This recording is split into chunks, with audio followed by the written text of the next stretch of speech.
Hello friends, आज आपण working capital त्याला आपण मराठीमध्ये खेळते भाग भांडवल म्हणतो. वर्किंग कॅपिटल म्हणजे काय आणि वर्किंग कॅपिटलचं एक्झाम्पल कोणत्या पद्धतीने सॉल्व्ह करायचं आहे हे आपण आज या लेक्चरमध्ये पाहणार आहोत. आता वर्किंग कॅपिटल म्हणजे खेळते भाग भांडवल म्हणजे काय? The amount of funds necessary to cover the cost of operating the business enterprise. म्हणजे व्यवसायातील जे दैनंदिन खर्च आहेत, व्यवसायातील दैनंदिन जे ट्रान्झॅक्शन जे आपण करतो, माल खरेदी करणे, खर्चाची रोख रक्कम देणे, यासाठी आपल्याला किती रकमेची आवश्यकता आहे, म्हणजे आपल्याकडे किती खेळतं भाग भांडवल आवश्यक आहे याचं कॅल्क्युलेशन करणे म्हणजेच statement showing working capital required. आता हे कॅल्क्युलेशन कोणत्या पद्धतीने करायचं आहे, त्याचा फॉर्मॅट काय आहे ते एक्सप्लेन करण्यापूर्वी काही पॉईंट तरी क्लिअर करूयात आपण. आता खेळतं भाग भांडवल व्यवसायासाठी का आवश्यक आहे हा पॉईंट आपण आधी समजून घेऊयात.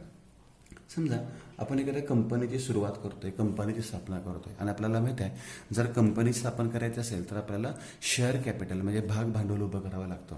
मग त्यासाठी कंपनी काय करते, मार्केटमध्ये शेअर्स काय करते, इश्यू करते. फॉर एक्झाम्पल कंपनीने मार्केटमध्ये शेअर्स इश्यू केलेले आहेत आणि 10 लाख रुपये खेळते भाग भांडवल कंपनीकडे तयार झालेला आहे. आता ही सर्व रक्कम जर व्यवसायाने फिक्स्ड ॲसेटमध्ये गुंतवली, म्हणजे बिल्डिंग खरेदी करण्यासाठी, मशिनरी खरेदी करण्यासाठी, तर तिथे व्यवसाय आपला स्टॉप होईल. का स्टॉप होईल? तर 10 लाख रुपयाची तुम्ही बिल्डिंग आणि मशिनरी खरेदी केली तर आपल्याकडे कच्चा माल खरेदी करण्यासाठी पैसे नाही आहेत किंवा इतर जे खर्च आहेत ते खर्च देण्यासाठी आपल्याकडे पैसे नाही आहेत. मग याचं आपल्याला कॅल्क्युलेशन कसं करावं लागतं? तर यापैकी काही रक्कम आपण फिक्स्ड ॲसेटमध्ये गुंतवतो आणि काही रक्कम आहे हे आपण वर्किंग कॅपिटल म्हणून ठेवतो. म्हणजे फॉर एक्झाम्पल या 10 लाखपैकी समजा 5 लाख रुपये आपण फिक्स्ड ॲसेटमध्ये म्हणजे मशिनरीमध्ये गुंतवले असतील, तर हे 5 लाख रुपये राहिलेले आहेत हे आपण खेळतं भाग भांडवल म्हणून ठेवतो. आणि ही रक्कम आपण कशासाठी वापरतो? तर आपण माल खरेदी करतो, कच्चा माल खरेदी करतो, त्याच्यावर आपण प्रक्रिया करतो, प्रोसेस करतो आणि तो माल तयार करतो आपण आणि तयार केल्यानंतर मार्केटमध्ये काय करतो, विक्री करतो. पण विक्री केल्यानंतर आपल्याला पैसे मिळणार आहेत. मग हा जो खर्च आहे हा खर्च आपल्याला भागवण्यासाठी आपल्याला या भांडवलाची आवश्यकता असते. मग वर्किंग कॅपिटल हे कॅल्क्युलेशन अत्यंत महत्त्वाचा पार्ट आहे. आता वर्किंग कॅपिटल त्याला आणखी एक डेफिनेशन आहे, ही डेफिनेशन तुम्हाला सांगितलीच. वर्किंग कॅपिटलची आणखी एक डेफिनेशन काय आहे तर excess of current assets over current liabilities. Excess of current assets over current liabilities म्हणजे करंट ॲसेट्स आणि करंट लायबिलिटी मधला फरक त्यालाच आपण काय म्हणतो, वर्किंग कॅपिटल म्हणतो. म्हणजे current assets minus current liabilities. या वर्किंग कॅपिटल आपण सर्क्युलेटिंग कॅपिटल सुद्धा म्हणतो. तर सर्क्युलेटिंग कॅपिटल म्हणजे काय तर फिरते भाग भांडवल. फिरते भाग भांडवल म्हणजेच काय तर इथे करंट ॲसेट्स का घेतलेले आहेत, करंट लायबिलिटीज का घेतलेल्या आहेत. तर पुन्हा एकदा रिपीट करतो मी, आपण फिक्स्ड ॲसेटचा विचार करत नाही, आपण करंट ॲसेटचा विचार करतो. फॉर एक्झाम्पल आपल्याकडे कॅश आहे आणि कॅश हे आपल्याला माहिती आहे करंट ॲसेट आहे, इव्हन लिक्विड ॲसेट आहे. बरोबर, कॅश कोणते ॲसेट आहे, करंट ॲसेट आहे. जर आपल्याकडे रोख रक्कम व्यवसायामध्ये असेल, समजा आपल्याला 10 लाख रुपयांनी आपण बिझनेस स्टार्ट केला होता, 5 लाख रुपये आपण फिक्स्ड ॲसेटमध्ये ठेवले होते, 5 लाख रुपये नकद कॅश आपल्याकडे शिल्लक होते. मग ही कॅश आपण कशासाठी वापरतो तर रॉ मटेरियल खरेदी करण्यासाठी. मग तेवढ्या कॅश आपण रॉ मटेरियल खरेदी केलं. रॉ मटेरियल खरेदी केल्यानंतर त्याच्यावर आपण प्रक्रिया करतो, म्हणजे त्याला आपण वर्क इन प्रोसेस म्हणतो. म्हणजे त्याच्यामध्ये आपले मजूर येतील, कामगार येतील फॅक्टरीमधले, बरोबर, आणि ऑलरेडी आपल्याकडे मशिनरी असेल, म्हणजे आपल्या ह्याच्यावर मालावर काही प्रक्रिया सुरू असणार आहे. मग माल प्रक्रिया सुरू असेल त्याच्यानंतर त्याचं रूपांतर कशामध्ये करतो आपण, फिनिश्ड गुड्समध्ये करतो. पण याला काही वेळ जातो आणि याच्यामध्ये आपल्याला बरेचसे खर्च म्हणजे फॅक्टरी एक्सपेन्सेस असतील, त्याच्यानंतर वेजेस असतील, लेबर चार्जेस असतील, हे आपल्याला पेड करावे लागतात. आणि हे पेड करण्यासाठी आपल्याला वर्किंग कॅपिटलची आवश्यकता आहे, म्हणजे कॅशची आवश्यकता आहे. मग ह्या रोख रकमेने आपण मटेरियलसुद्धा खरेदी केलं, वेजेससुद्धा पेड केले असतील, इतर फॅक्टरी एक्सपेन्सेस पेड केले, त्याचं रूपांतर आपण तयार मालामध्ये केलं, फिनिश्ड गुड्स. मग फिनिश्ड गुड्स जर आपण रोखीने माल विक्री केला तर त्याचं रूपांतर लगेच कॅशमध्ये होतं, म्हणजे फिनिश्ड गुडचं कन्व्हर्शन कॅशमध्ये होतं. पण बऱ्याच वेळा आपल्याला माहित आहे की आपण माल रोखीने विक्री करू शकत नाही, पण माल उधारीने विक्री करतो. मग उधारीने आपण कोणाला माल विक्री करतो, डेटर्सला आपण उधारीने माल विक्री करतो. डेटर्सकडून सुद्धा आपल्याला बऱ्याच वेळेला रोख रक्कम लगेच मिळत नाही, काही वेळेस चेक मिळतो, मग तो चेक बँकेत आपल्याला जमा करावा लागतो. काही वेळेस आपल्याला बिल्स रिसिवेबल मिळतात, म्हणजे हुंडी मिळते, म्हणजे रूपांतर कॅशमध्ये सुद्धा होऊ शकतं किंवा कदाचित आपल्याला डेटर्सकडून काय मिळते, हुंडी मिळते. मग वचन चिठ्ठी बिल्स रिसिवेबल म्हणतो आपण. हे बिल्स रिसिवेबल 2, 3, 4 महिन्याचे असतात. मग 2 किंवा 3 किंवा 4 महिन्यानंतर ह्याचं रूपांतर पुन्हा एकदा कशामध्ये होतं, कॅशमध्ये होतं. पुन्हा हाच जो चार्ट आहे, ही जी डायग्राम आहे, ही सर्क्युलेशन कायमस्वरूपी चालत राहतं. मग याला आपण काय म्हणतो, वर्किंग कॅपिटल. याला आपण वर्किंग कॅपिटल म्हणतो आणि याच्यामध्ये सगळ्या करंट असेटचा आपण विचार करतो. मग वर्किंग कॅपिटलचं इक्वेशन काय तयार होतं? Current asset minus current liabilities. आता करंट असेट्स कोणकोणत्या विचारात घेतले जातात तर त्याचा एक फॉर्मॅट मी तुम्हाला इथे दिलेला आहे. तो फॉर्मॅट व्यवस्थित समजून घ्यायचा आहे. हा फॉर्मॅट तुम्हाला एक्झाममध्ये लिहावाच लागणार आहे सुरुवातीला. हा जर फॉर्मॅट तुम्ही लिहिला की तुम्हाला एक्झाम्पल इझिली सॉल्व्ह करता येईल. पहा आता, statement showing working capital required particular rupees. पहिल्यांदा करंट असेट, 4च करंट असेट आपण विचारात घ्यायचे आहेत. त्या 4 असेट कोणकोणते आहेत तर raw material, work in process, finished goods. म्हणजे पहिले असेट कोणते आहे? स्टॉक. दुसरे असेट कोणते आहे? डेटर्स. तिसरी कोणते आहे? Prepaid expenses. चौथी कोणते आहे? Cash oblique bank balance. आणि करंट लायबिलिटीमध्ये दोनच आहेत, क्रेडिटर्स आणि लॅग इन पेमेंट म्हणजेच आउटस्टँडिंग एक्सपेन्सेस किंवा गॅप इन पेमेंट्स. हे प्रीपेड एक्सपेन्सेस आणि हे कोणते आहेत? आउटस्टँडिंग. पण आउटस्टँडिंगच्या ऐवजी काय म्हणतो आपण? लॅग इन पेमेंट किंवा त्याला गॅप इन पेमेंट सुद्धा म्हणतो. मग पेमेंट्स एक्सपेन्सेस कोणकोणते असतात? वेजेस आणि ओव्हरहेड्स. मग हा फॉर्मॅट तुम्हाला व्यवस्थित लक्षात ठेवायचा आहे. रॉ मटेरियलची किंमत घ्या. वर्क इन प्रोसेसला तिन्ही किमती घ्या. तिन्ही किमती म्हणजे कोणत्या? रॉ मटेरियलची घ्या, लेबरची घ्या आणि एक्सपेन्सेसची घ्या. फिनिश्ड गुड्सला टोटल कॉस्ट घेतो आपण. डेटर्सला either total cost or sales price दोन्ही घेऊ शकतो. मग त्याच्यामध्ये 2 मेथड्स आहेत वर्किंग कॅपिटलमध्ये. मग तुम्हाला जी मेथड सांगितली असेल त्या पद्धतीने डेटर्सला किंमत घ्यायची आहे. प्रीपेड एक्सपेन्सेस सांगितले असेल तर घ्या, नसेल तर नील म्हणा. कॅश ऑब्लिक बँक बॅलन्स सांगितलं असेल तर घ्या, नाही तर नील म्हणा. त्याच्यानंतर करंट लायबिलिटीमध्ये क्रेडिटर्स म्हणजे ज्याच्याकडून आपण माल खरेदी करतो. कोणता माल खरेदी करतो आपण? कच्चा माल. मग क्रेडिटर्सला कोणती व्हॅल्यू घेतो आपण? रॉ मटेरियलची. लक्षात घ्या, इथं रॉ मटेरियलची किंमत घेतो, इथं तिन्ही किमती घेतो, इथे टोटल कॉस्ट घेतो. इथे आपण टोटल कॉस्ट किंवा सेल्स घेतो, पण इथे काय घेतो आपण? Raw material. वेजेसला वेजेस म्हणजे लेबरची रक्कम घेतात. ओव्हरहेड्सला ओव्हरहेडची म्हणजे डायरेक्ट एक्सपेन्सेसची रक्कम घेतात. आणि जे काय कालावधी आपल्याला दिले असतील, उदाहरणार्थ हा जो कालावधी आहे, मी मागे सांगितलं की डेटर्सला पण माल विक्री केला की त्याच्याकडून आपल्याला 2 महिन्याने पैसे मिळतात, 3 महिन्याने पैसे मिळतात. बरोबर.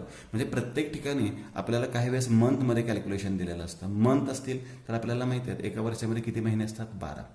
जर तुम्हाला डेजमध्ये सांगितलं असेल तर आपल्याला माहिती आहे एका वर्षामध्ये किती दिवस असतात? 365. आणि जर आपल्याला वीकमध्ये कॅल्क्युलेशन सांगितलं असेल तर आपल्याकडे किती टोटल असतात? 52. म्हणजे 52 पॉईंट. फॉर एक्झाम्पल आपण चेक करूयात. 365 भागिले 7 म्हणजे 52.14. परंतु आपण राऊंडेड फिगर किती घेतो? 52. म्हणजे 52 आठवडे म्हणू शकतो, 365 दिवस म्हणू शकतो किंवा 12 महिने.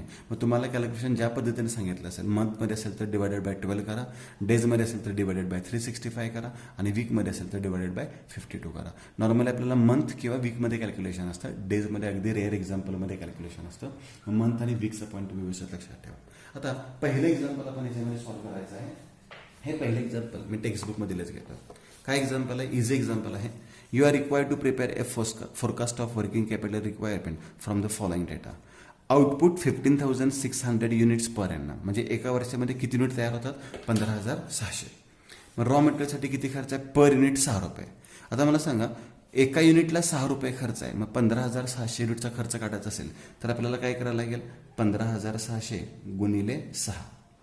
लेबरला सुद्धा काय करायला लागेल? 15,600 गुणिले 6. ओव्हरहेड्सला सुद्धा काय करायला लागेल? 15,600 गुणिले इथे 6 रुपये नाही येणार आहे. 15,600 इथे गुणिले 4 येतील, कारण की लेबर 4 रुपये आहेत. ओव्हरहेड्स 15,600 गुणिले 5 येतील.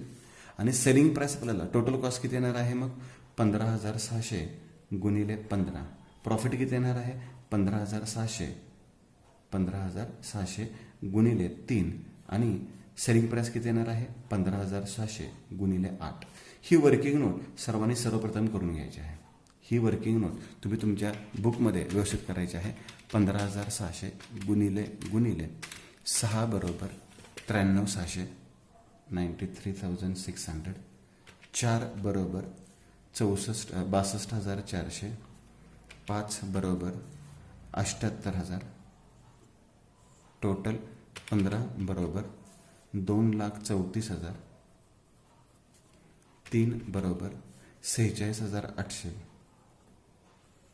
आणि 18 बरोबर 2,80,800. 2,80,800.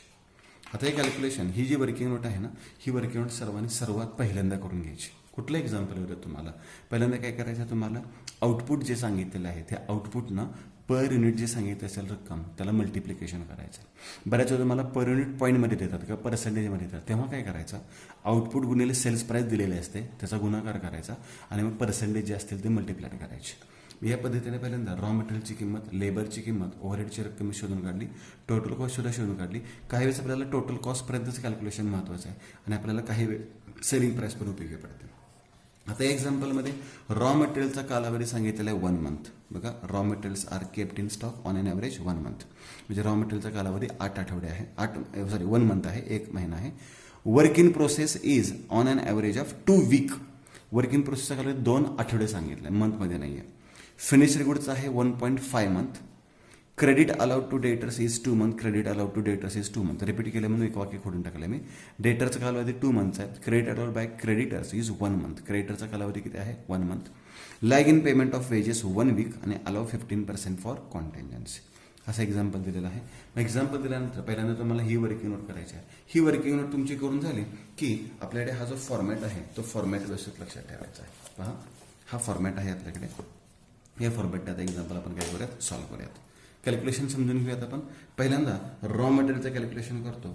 रॉ मटेरियलची किंमत किती घ्यायची आहे? 93,600 गुणिले रॉ मटेरियलचा कालावधी किती आहे? ऑन एन ॲव्हरेज 1 मंथ म्हणजे 1/12. मग कॅल्क्युलेशन आपण कॅल्सीवर करूयात. 93,600 भागिले 12 म्हणजे रक्कम किती आलेली आहे? 7,800 रुपये इनर कॉलमला घेतले. लक्षात येईल सगळ्यांच्या? रॉ मटेरियलची किंमत घेतो. आता वर्क इन प्रोसेस ह्याच्यामध्ये थोडंसं कन्फ्युजन आहे. तुमच्या कॉलेजमध्ये तुम्हाला काय शिकवलेलं असेल त्या पद्धतीने. ह्याच्यामध्ये 2 मेथड्स आहेत ॲक्च्युली. कोणत्या 2 मेथड्स आहेत? आता रॉ मटेरियल म्हणजे कच्चा माल, मग कच्चा मालच घेतो आपण. फिनिश गुड्स म्हणजे तयार माल, ज्याच्यावर सगळी प्रोसेस पूर्ण झालेली आहे. मग त्याच्यामध्ये आपण रॉ मटेरियल 100% घेतो, लेबर 100% घेतो आणि ओव्हरहेडसुद्धा 100% घेतो. म्हणजे टोटल कॉस्ट घेतो थोडक्यात फिनिश्ड गुड्सला. वर्क इन प्रोसेसला 3 किमती घ्यायची असतात. कोणकोणत्या किमती घ्यायच्या असतात? रॉ मटेरियलची किंमत घ्यायची असते, लेबरची किंमत घ्यायची असते आणि ओव्हरहेडची किंमत घ्यायची असते. ओके, या 3 किमती घ्यायच्यात. किती आहेत बघा? 93,600. सेकंड किती आहे? 62,400 आणि थर्ड किती आहे? 78,000 78,000 इंटू मल्टिप्लाइड बाय गुणिले रॉ मटेरियलचा कालावधी वर्क इन प्रोसेसचा कालावधी किती आहे? Work in process is on an average of 2 week म्हणजे 2/52. 2 वीक म्हणजे 2/52, 2/52 आणि 2/52. पण याच्यामध्ये मी काय सांगतोय तो पॉईंट व्यवस्थित लक्षात घ्या. मग तुम्हाला कॉलेजमध्ये ज्या पद्धतीने शिकवलं असेल, कारण की ह्याच्यामध्ये 2 मेथड्स आहेत. एक कन्सेप्ट काय आहे जे आपल्याला सर्वांना पटू शकते. रॉ मटेरियल समजा आपल्याला प्रोसेस करायची असेल, मालाची प्रक्रिया सुरू करायची असेल. फॉर एक्झाम्पल असं करूयात, आपल्याला हा पेन तयार करायचा. मग पेन जर तयार करायचं असेल तर आपल्याला रॉ मटेरियल तर सगळंच वापरावं लागणार आहे. म्हणजे रॉ मटेरियल आपण किती टक्के घेतो? 100%. रॉ मटेरियल आपण 100% घेतो. पण ह्याच्यावर सगळी मजुरी आपण दिली, सगळा खर्च जर आपण ऑलरेडी पेड केला तर याचं रूपांतर फिनिश्ड गुड्समध्ये होणार आहे. मग जर तुम्ही सगळे 100% व्हॅल्यूज घेतल्या तर ते रूपांतर वर्क इन प्रोसेस म्हणून राहू शकत नाही. ते काय होणार आहे? Finish goods. मग ॲव्हरेज घेतो आपण काय घेतो? ॲव्हरेज म्हणजे 50% प्रक्रिया पूर्ण झाली आणि 50% राहिले. म्हणजे लेबर तुम्ही 50% घेऊ शकता, ओव्हरहेड्स 50% घेऊ शकता, बरोबर. पण जर तुम्हाला कॉलेजमध्ये तसं सांगितलं नसेल, दुसरी पद्धत वापरली असेल तर तुम्ही ते 100% घेऊ शकता. दोन्ही पद्धती आहेत. मी आता 100%ने कॅल्क्युलेशन करतो, 100% आणि 100%. या बुकमध्ये सुद्धा तुम्हाला हाफ सांगितलेलं आहे, 50% सांगितलेलं आहे. पण तुमच्या कॉलेजमध्ये ज्या पद्धतीने तुम्हाला सांगितलं असेल, तुमच्या ज्या ह्याच्यामध्ये सिलेबसमध्ये ज्या पद्धतीने असेल, टेक्स्टबुकमध्ये ज्या पद्धतीने असेल त्या पद्धतीने तुम्ही घेऊ शकता. दोन्ही मेथड चालतात. काही ठिकाणी 100, 50 घेतात, काही जण 100 घेतात. मी ते 100 प्रमाणे घेतोय. मग या पद्धतीने लक्षात ठेवा. रॉ मटेरियलची फुल व्हॅल्यू घ्या, लेबरची फुल व्हॅल्यू घ्या, ओव्हरहेडची फुल व्हॅल्यू घ्या. 2/52. 93,600 इंटू 2/52 व्हॅल्यू आलेली आहे 3,600. 3,600. 62,400 इंटू 2/52 2,400 आणि 78,000 इंटू 2/52 3,000. आता याच्यामध्ये फरक कसा पडणार लक्षात घ्या. तुम्ही म्हणाल की सर आन्सर सेम येणार का? नाही, आन्सर वेगवेगळे येणार. जर तुम्ही ते 100, 50 घेतले तर ही व्हॅल्यू सेमच राहील. पण ही व्हॅल्यू जर 50% घेतली तर 1,200 आणि ही व्हॅल्यू 50% घेतली तर 1,500 येईल. त्यामुळे तुमची किमतीसुद्धा काय होणार आहेत? चेंज होणार आहे. तर तुम्हाला जी पद्धत शिकवली गेलेली आहे कॉलेजमध्ये किंवा तुमच्या टेक्स्टबुकमध्ये असेल त्या पद्धतीने तुम्ही सॉल्व्ह करू शकता. पण माझ्या मते 100, 50 आणि 50 हेच कॅल्क्युलेशन बरोबर आहे. ठीक आहे, आपण या पद्धतीने गेलो आता फिनिश्ड गुड्स. फिनिश्ड गुड्स म्हणजे काय? माल तयार झाला. तयार म्हणजे कच्चा माल राहिलेला नाही येतो, त्याच्यावर प्रक्रिया सगळी पूर्ण झाली. म्हणजे मटेरियल 100% घ्या, लेबर सुद्धा 100% घ्या आणि ओव्हर सुद्धा 100% घ्या. म्हणजे तिन्ही 100, म्हणजे इथे घेतलं त्याच पद्धतीने. मग तिन्ही 100% घेण्यापेक्षा आपण टोटल कॉस्टच घेऊयात. टोटल कॉस्ट किती आहे? 2,34,000.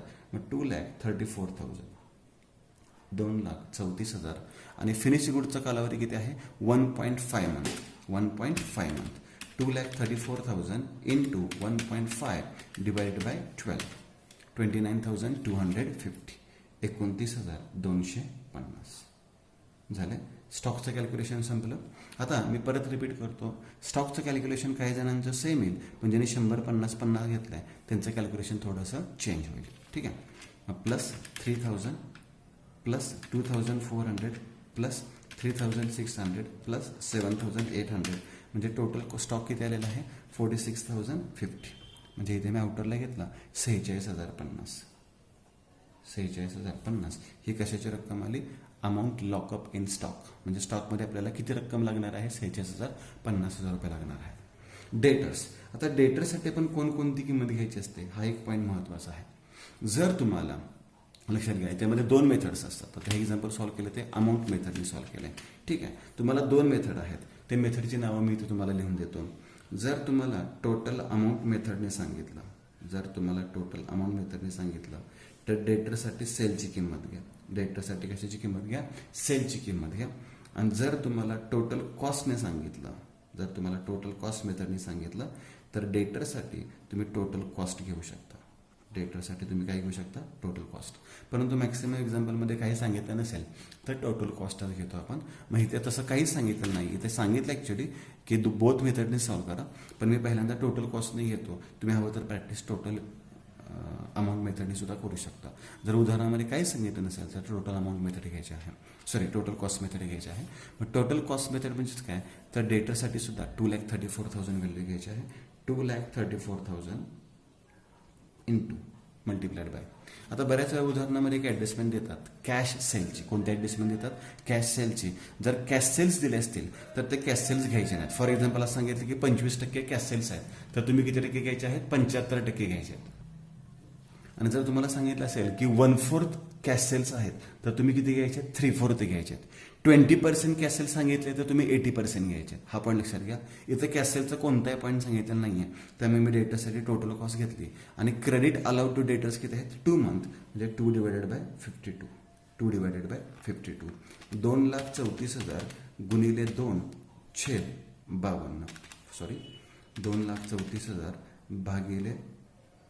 गुणिले 2/52. मग त्याची व्हॅल्यू किती आलेली आहे? 2 मंथ आहे ना. 2 डिवायडेड बाय 12 म्हणूयात आपण. 2 डिवायडेड बाय 12. 2,34,000 गुणिले 2/12 म्हणजे त्याची व्हॅल्यू किती आलेली आहे? 39,000. मग डेटरसाठी व्हॅल्यू आली 39,000. जर टोटल अमाऊंट मेथड असेल, तर 2,80,800 घेणार आपण. 2,80,800 गुणिले 2/12 तेव्हा व्हॅल्यू किती येणार आहे? 46,800. उदाहरणार्थ या एक्झाम्पलमध्ये 46,800 आहे आणि आपलं कॅल्क्युलेशन किती आले? 39,000. चेक करूयात आपण. दुसऱ्या मेथडने पण सॉल्व्ह केलं त्यांनी डेटरसाठी, तर डेटरची व्हॅल्यू किती आलेली आहे? 39,000, जी की आता आपल्याला आहे. बरोबर. मग ही एक्झाम्पल आहे ते अमाऊंट मेथडने सॉल्व्ह करून दिलं आहे आणि एक्झाम्पल कॉस्ट मेथडने सॉल्व्ह करून दिलं आहे. आणि मी सांगितलं जर उदाहरणामध्ये काय सांगितलं नसेल तर आपण कॅश कॉस्ट मेथड घेतो, म्हणजेच टोटल कॉस्ट आपण विचारात घेतला. Prepaid expenses. इथं कुठेही काय प्रीपेड एक्सपेन्सेस तुला सांगितलं नाही आहे, मग प्रीपेड एक्सपेन्सेस आउटरला डॅश केले. Cash oblique bank balance. या एक्झाम्पलमध्ये कुठेही तुम्हाला कॅश अब्लिक बँक बॅलन्स दिलेला नाही आहे, त्यामुळे कॅश अब्लिक बँक बॅलन्स सुद्धा आपण काय घेतलेला आहे? नील घेतलेला आहे, डॅश केलेला आहे. टोटल करूयात आपण. टोटल कशी होणार आहे? 46,050 प्लस 39,000 इज इक्वल टू 85,050. 85,050. आता क्रेडिटर्ससाठी कोणती व्हॅल्यू घेतो आपण? तर क्रेडिटर्ससाठी आपण रॉ मटेरियल, कारण की आपण रॉ मटेरियल खरेदी करतो क्रेडिटर्सकडून 93,600 गुणिले ते क्रेडिटरचा कालावधी किती आहे? क्रेडिटर्स म्हणजे सप्लायर्स म्हणतो त्याला आपण. इथं क्रेडिटर्स सांगितले 1 मंथ म्हणजे 1/12. 1 मंथ म्हणजे 1/12. 93,600 भागिले 12 किती रक्कम आलेली आहे? 7,800. 7,800. वेजेस आणि ओव्हरहेड्स कंपल्सरी घ्यायचे नाही तुम्हाला, तर चेक करायचं आहे. लॅग इन पेमेंट दिलेलं आहे का सर? दिलेलं आहे. याच्यामध्ये lag in payment of wages 1 week आहे. फक्त वेजेस दिलेलं आहे, ओव्हरहेड्स दिलेलं नाही आहे. त्यामुळे ओव्हरहेड्सला मी ऑलरेडी डॅश करून ठेवतो. आता वेजेस म्हणजे काय? लेबर. वेजेस म्हणजेच काय? लेबर. लेबरला आपण वेजेस पेड करतो. लेबरची रक्कम किती आहे? 62,400, 62,400 इंटू वेजेसचा कालावधी, lag in payment of wedges किती? 1 वीक म्हणजे 1/52. वीक म्हणजे 1/52. 62,400 भागिले 52 किती रक्कम आलेली आहे? 1,200. या उदाहरणामध्ये ओव्हरहेडचा कालावधी नाही आहे. मग ह्याचं कॅल्क्युलेशन मी आउटरला घेतो. 7, 8, 9,000. मग हे 9,000 रुपये 85,050 मधून मी काय करतो? लेस करतो. म्हणजे रक्कम किती आलेली आहे? 76,050, 76,050. मी परत रिपीट करतो. ह्याच्यामध्ये बरेच व्हेरिएशन्स आहेत. तुम्ही इथे 100-50-50 घेतलं तर व्हॅल्यू चेंज होणार आहेत. तुम्ही इथे आपण टोटल अमाऊंट मेथड आहे का टोटल कॉस्ट मेथड आहे त्याच्यानुसार अमाऊंट चेंज होणार आहे. या दोन ह्याच्या कारणामुळे इथली अमाऊंट तुमची चेंज होऊ शकते. आता त्याच्यामध्ये एक ॲडजस्टमेंट आहे, अलाव 15% फॉर कॉन्टिंजन्सी. म्हणजे आपल्याला माहीत नाही भविष्यामध्ये आपल्याला अचानक काहीतरी रक्कम द्यावी लागेल, मग त्यावेळेस आपल्याला नेहमी जादा रक्कम असावी. म्हणून जे आपण वर्किंग कॅपिटल जी रक्कम आपल्याला अपेक्षित आहे त्याच्यापेक्षा नेहमी जास्त रक्कम असावी म्हणून 15% कॉन्टिंजन्सी सांगितलेले आहेत. मग ते कॉन्टिंजन्सीची रक्कम नेहमी काय करतो आपण? Add provision for contingencies. Provision for contingencies. Contingency म्हणजे अचानक आपल्याला भविष्यामध्ये एखादी रक्कम द्यावी लागली तर ती रक्कम त्यासाठी आपल्याला प्रोव्हिजन करावी लागते. 15% सांगितलं आहे. या रकमेचा 15% काढायचा गुणिले 15% म्हणजे रक्कम आलेली आहे 11,407.8. मग मी घेतो 11,408 रुपये. राऊंडेड अप करून घेतो 11,408 प्लस 76,050 म्हणजे रक्कम येणार आपल्याला 87,458 रुपये. याला आपण म्हणतो working capital required. Working capital required. आता तुमच्या कॉलेजमध्ये कोणती मेथड वापरलेली आहे त्या मेथडप्रमाणे तुम्ही एक्झाम्पल काय करू शकता? सॉल्व्ह करू शकता.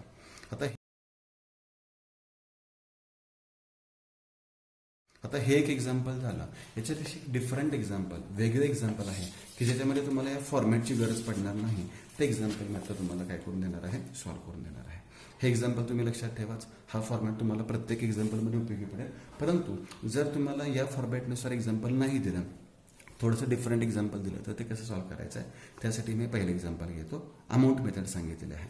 Mister Rohan wants to purchase a business and seeks your advice about the average working capital requirement in the first year of study. म्हणजे पहिल्या वर्षी तुम्हाला किती वर्किंग कॅपिटलची गरज आहे हे आपल्याला शोधून काढायचं आहे. He provides you the following information and ask you to make a provision for 10% for contingency. म्हणजे 10% क्वांटिटी तुम्हाला ॲड करायची आहे. Average amount lock in stock. त्याच्यामध्ये stock of raw material and store आहे, वर्क इन प्रोसेस आहे, finished goods आहे. Average credit given local sales आहे आणि इंटरस्टेट सेल्स आहे. Time allowed for payment, purchase आहे, वेजेस आणि ओव्हरहेड्स आहे. झालं, एवढंच कॅल्क्युलेशन सांगितलं. हे एक्झाम्पल थोडंसं वेगळं आहे, लक्षात घ्या. आता फॉर्मॅट इथे आपला आहे असा लिहू शकत नाही आपण, आहे असा फॉर्मॅट लिहायचा नाही आहे. अशा टाईपचं एक्झाम्पल आलं तर कसं एक्झाम्पल सॉल्व्ह करायचं आहे? तर सुरुवातीला घ्यायच्यात आपल्याला करंट ॲसेट्स. सुरुवातीला काय घ्यायच्यात आपल्याला? Current assets. करंट ॲसेट्स तर आपण चेंज करून चालणार नाही आहेत. करंट ॲसेट्समधून करंट लायबिलिटीज काय करतो आपण? लेस. करंट घेतलेला आहे. पहिला रॉ मटेरियल घ्या, वर्क इन प्रोसेस घ्या, फिनिश्ड गुड्स घ्या. रॉ मटेरियलची व्हॅल्यू, फिनिश्ड गुड्सला टोटल कॉस्ट घेतो आपण आणि रॉ मटेरियल, लेबर आणि ओव्हरहेड्स वर्क इन प्रोसेसला घेतो. इथे फिनिश्ड गुडचे हे राहिलेलं आहे का माझ्याकडून? फिनिश्ड गुडचा कालावधी किती दिलेला होता? फिनिश्ड गुडचा कालावधी दिलेला होता 1.5 मंथ म्हणजे 1.5/12.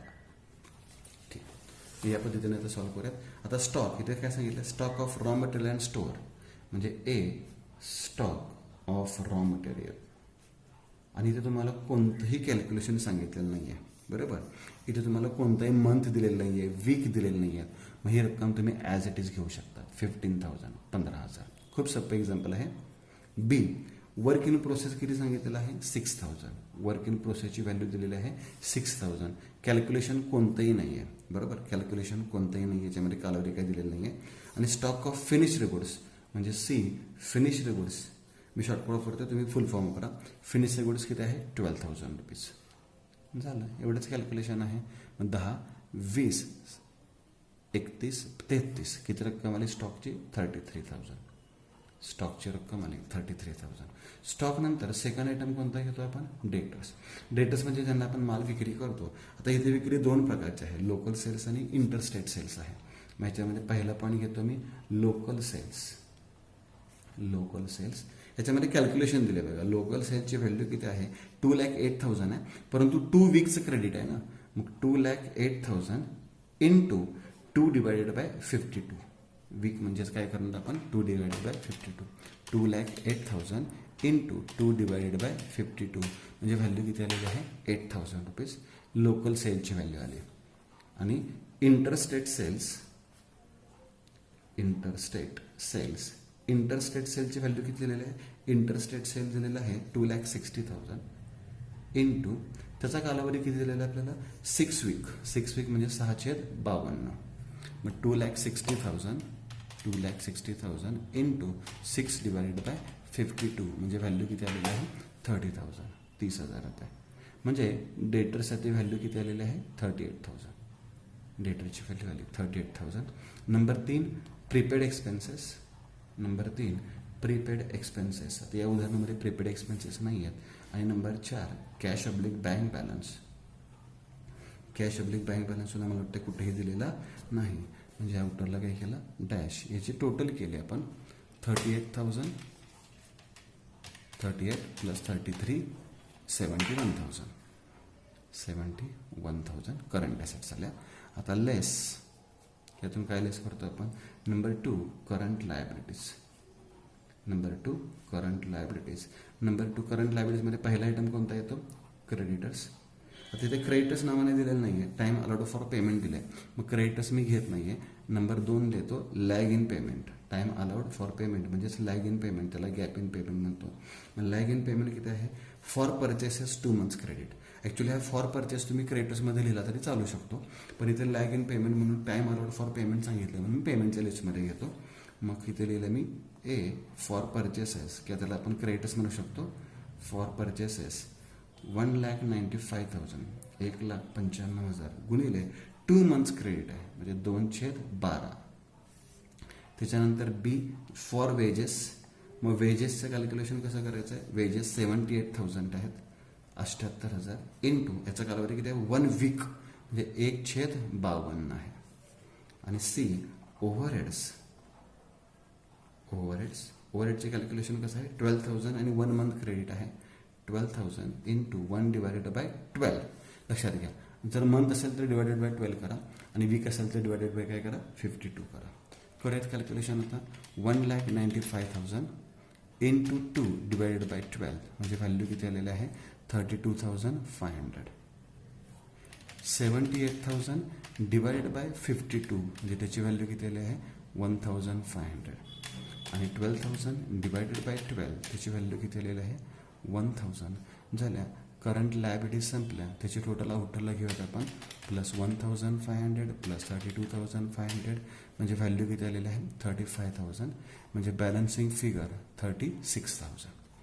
आता 36,000ला आपण वर्किंग कॅपिटल रिक्वायर्ड म्हटलं असतं, परंतु ॲडजस्टमेंट काय सांगितलेलं आहे? प्रोव्हिजन फॉर कॉन्टिन्जन्सी किती आहे? 10%. आणि प्रोव्हिजन फॉर कॉन्टिन्जन्सी नेहमी काय करतो आपण? ॲड प्रोव्हिजन फॉर कॉन्टिन्जन्सीज किती ॲड करायचे आहेत आपल्याला? 10% ॲड करायचे आहेत. मग 36,000चा 10% किती आला? 3,600 म्हणजे व्हॅल्यू किती आलेली आहे? 39,600. याला आपण म्हणतो वर्किंग कॅपिटल रिक्वायर्ड. याला आपण काय म्हणतो? Working capital required. ह्या पद्धतीने तुम्हाला एक्झाम्पल सॉल्व करायचं आहे. दोन्ही पद्धतीचे एक्झाम्पल सांगितले. नॉर्मल एक्झाम्पल असेल तर या पद्धतीने करा. ह्याच्यामध्ये काय व्हेरिएशन्स आहेत ते मी तुम्हाला सांगितले, ते लक्षात ठेवा. तुमच्या कॉलेजच्या नोट्सप्रमाणे किंवा तुमच्या टेक्स्टबुकप्रमाणे तुम्ही ते सॉल्व करू शकता. दोन्ही मेथडपैकी कोणतेही मेथड अप्लाय करू शकता. पण या टाईपचं एक्झाम्पल मग कोणत्याही पद्धतीने आला तर या टाईपचं एक्झाम्पल सॉल्व करायला हीच फक्त पद्धत आहे. आणि या पद्धतीने तुम्ही एक्झाम्पल काय करू शकता? सॉल्व करू शकता. ह्याचा अभ्यास करा व्यवस्थित आणि ह्याचा प्रॅक्टिस करा. थँक्यू.